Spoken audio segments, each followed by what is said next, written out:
La fille rentre du travail. Elle découvre que sa maison est inondée. Ce qui la met encore plus en colère, c'est que l'homme, bien qu'il soit à la maison, n'a pas fermé le robinet dans la cuisine. Il reste assis sur le canapé en regardant tout se produire. Son indifférence la rend furieuse. Mais il est toujours recroquevillé sur le canapé, le regard vide. La fille ne s'attendait pas que cet homme tremblant soit en réalité un PDG valant des milliers de milliards. Un accident de voiture l'a séparé de sa famille.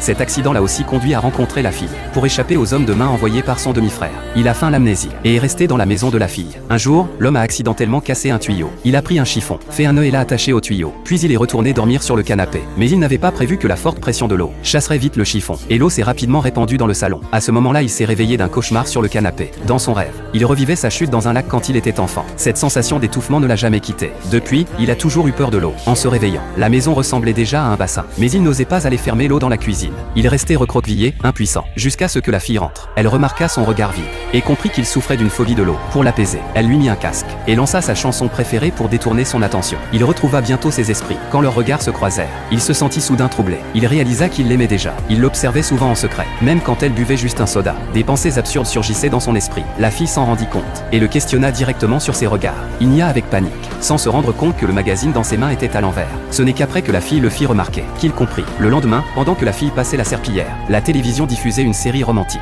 Le héros y posait sa veste sur les épaules de l'héroïne. En regardant la fille, l'homme eut une idée. Il prit sa veste pour imiter, mais en se tenant derrière elle. Il ne savait pas comment parler. Quand la fille lui demanda ce qu'il faisait, il expliqua nerveusement qu'il avait peur.